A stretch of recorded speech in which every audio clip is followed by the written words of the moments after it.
hi. Sorry, I didn't see you there. I've been on my computer for hours trying to figure out the best way to explain my intercultural immersion experience to you.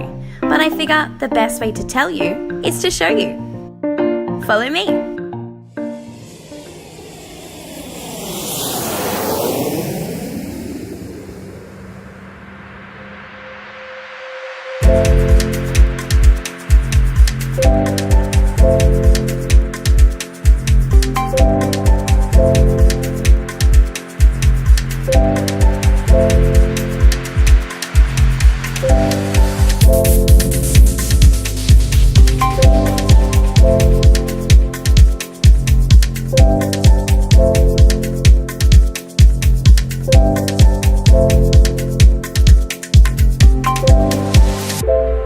Before arriving in Vietnam, I was encouraged to consider what intercultural competence meant to me and how an intercultural immersion may help in developing this asset.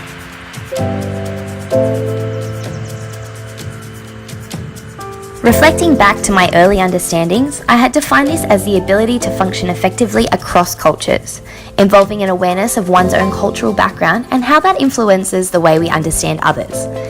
An ability to act and think appropriately, and the capacity to communicate and cooperate with others from all kinds of diverse backgrounds. While I believed I would be given the opportunity to experience the culture of Vietnam, I did not anticipate the extent to which it would affect me and the lessons it would teach me.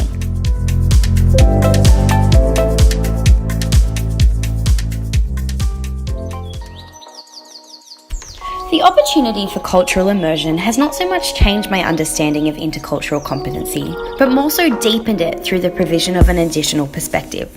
When imagining how my own background would affect my understanding of Vietnam, I anticipated challenges such as language barriers, unfamiliar foods, and strange behaviours. Okay, pause. This was certainly a factor. We accidentally ordered intestines, witnessed the live ingredients for turtle soup, and almost died every single time we crossed the road. But I had only considered what I would have to struggle to overcome. I was completely ignorant to the fact that I might actually learn something. After reading Santoro's critique on cultural reflection, I was conscious not to make the mistake of taking a sympathetic view of Vietnamese culture. Little did I know, I would take one of my own. The love and respect I was shown as a stranger made me explicitly aware of how absent this is at home. In Australia, people are hesitant to show love to a stranger, but Vietnam made me feel immediately welcome and open to new experiences. As a result, I would like to embody this quality as it would undoubtedly enhance my personal and professional life. When considering the ability to adapt and think appropriately, I anticipated the need to adopt certain social practices, such as using both hands to receive money or remembering not to place the chopsticks vertically.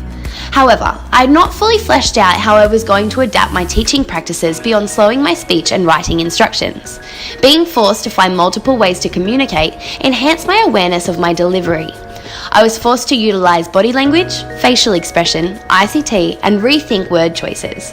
This expanded and enhanced my interpersonal skills exponentially.